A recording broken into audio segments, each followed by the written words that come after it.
Hey everybody. So, it is Sunday. It's my turn to talk about sex. I'm like sitting in this really weird like lounged position. I'm trying to like ease you all into, like sex. Sometimes it's a hard topic to talk about, but then you see how like comfortable I am.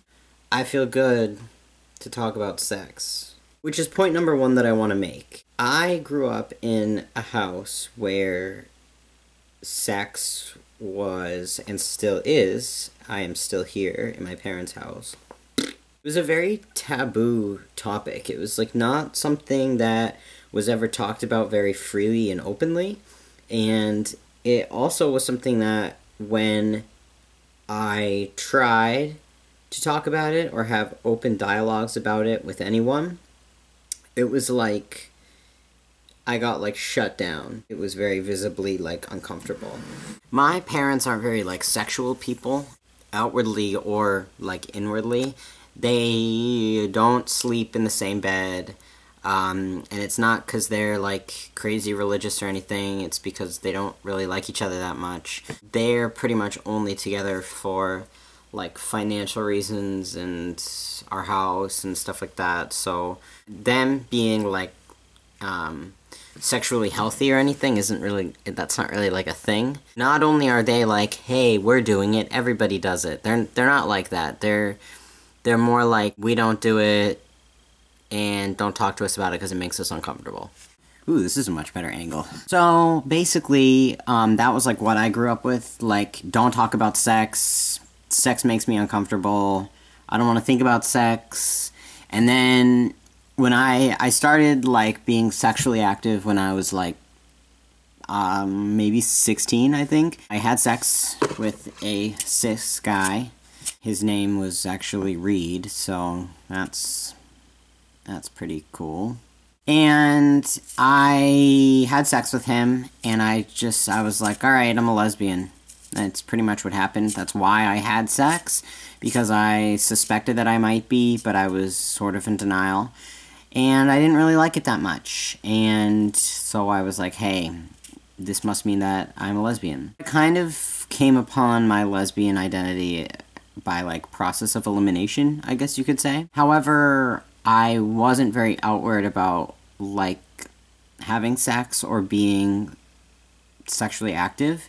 And I never really had a sex drive at all. Sex was always the other person's idea, and it was always like the other person wanted/needed it, and I didn't. And that's how it's been with every single relationship I've had. Anyone who I have, had an encounter with sexually, that's what it's been like. It's just been them wanting to have sex or needing to have sex and fulfilling this biological need, and me being like, okay, I guess I can do you a favor and like make that happen. Ooh, this is much better lighting. See, I should like play around with this crap before I start the video, because then it's really awkward, because you're like, what's with the sudden lighting change? What's with the sudden placement change? But, whatever.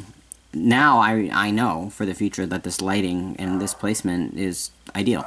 Sex for me, pre-testosterone, it hasn't really changed that much. I don't know if I want to say that, actually. Hold on. I never ever masturbated or anything. I have never considered myself a sexual person at all.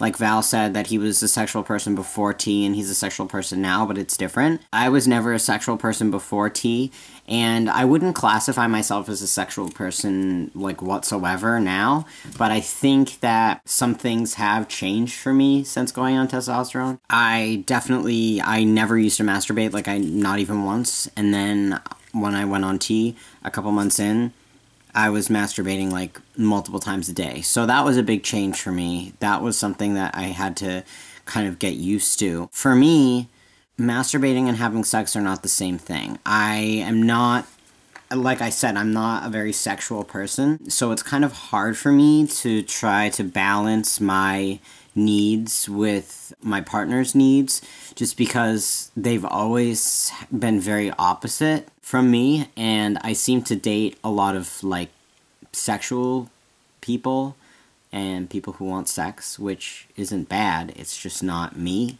So when it comes to that kind of stuff, we don't really click. I think that a lot of my reluctancy to have sex is bottom dysphoria. I've always had bottom dysphoria even before I knew that I was trans. I've always had some amount of shame associated with my, like, lower area. And it's funny because it's not like I just had issues with my body, because I didn't. I was thin. I didn't care that I was thin or I wasn't. I didn't care about that kind of stuff. I knew that I had nice tits, because I did. I had pretty nice tits. And I didn't care about that stuff. It really was only like my downstairs that I really cared about, and I've always been really self-conscious because I don't know, I just have always found myself not liking it, even before I realized I was trans, which I guess is part of that, maybe. I don't know. You know, I hear of people who are comfortable with that and what they have down there, and it doesn't inhibit mentally their ability to want to have sex. But it does for me. It does. My bottom dysphoria takes over my life in a really large way, and for me, I know for a fact that if I had the anatomy that I wanted to have down there, then I would be having sex 24/7. And I think that I tell people that I don't have a sex drive, and when they question, well, you masturbate pretty frequently, so you must have some sort of sex drive, I'm kind of caught in the middle, and I don't really know what to say, because to me, that's what it is. It's not having a sex drive. But I think that my struggle with my body is so severe and so real that that's just how I see it, as I don't have a sex drive, and I would if it were different, but it's not. Because I grew up in such a sort of sterile household, I'm also very reluctant to try new things. Well, why won't you try having sex with a strap on, or, you know, whatever. I will. It's not that I won't. I definitely will. It's just that I need to get there, and sometimes for me, not just sexually, but in all, like, categories of my life, motivating myself and just doing it is half the battle. Once I actually do it, I will be fine, and I could come out really liking it, and it could be like my long-lost sexual desire to have sex with a strap-on, and I might want to be doing it 24/7. Who knows? I don't know. The number one thing is to feel comfortable talking about sex and talking about it with your partner, being open, because it really does affect whoever you're having sex with. And being open with yourself about it is really the number one, because it took me a really long time to come to terms with having bottom dysphoria. And I mention in a lot of videos that I don't really have bottom dysphoria, and then I became sort of more honest with myself and what was going on, and it wasn't that I didn't have a sex drive, which was always my kind of, like, excuse for it. It was really that I have such severe bottom dysphoria, and it just makes me really reluctant to have sex, because every time I do, it just makes me sad, because I'm reminded of what I don't have, and that I can't have sex the way that I want to. So, you're welcome for this fucking downer video. I'm so sorry that this was so, like, oh, I hate this, and I hate my body. I'm really not like that. I think that this is hard for me to talk about, so this is just, it's difficult for me to talk about. However, I did have a pretty freaking awesome day. I just want to, like, just quickly mention something that happened today. I went to the mall, and it's funny because I never, ever go to this mall. It's pretty far from where I live. It's not that far. It's, like, probably, like, 25 minutes. But, like, there are two malls that are closer to my house than this one. I really wanted to go to this one particular store, which was Urban Outfitters, in case any of you wanted to know. And it's the only mall in my area that has an Urban Outfitters, so I was like, okay, let's go, and I had to convince my girlfriend, and we went, and oh my god, it was like, okay, I was walking through the middle of the mall, and I go into Sephora. I was just following my girlfriend around, just, you know, looking at all the stuff, And this person just pops up behind me and was like, "Hi, I'm so sorry to interrupt, but I love your videos." And I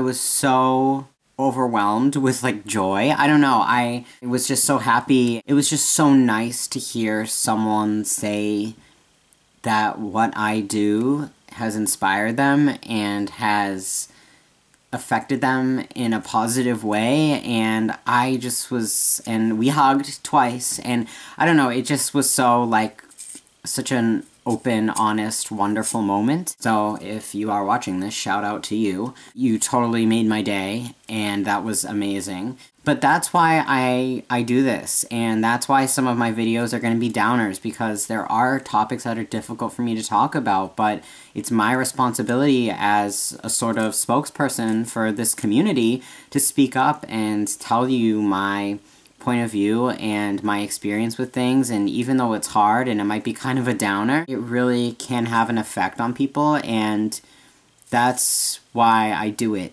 And that's why it's so important to me. So, anyways, I just thought I'd tell you guys that happened, because that totally was, like, such an amazing experience. I've never really expected to be approached when I'm, like, going to my, like, neighborhood mall by someone who I've affected like that. So, again, if you're watching this, that was really awesome, and thank you. So, I will talk to you all next week. Stay tuned for whatever we're talking about next week, because it's going to be freaking awesome. See you all later.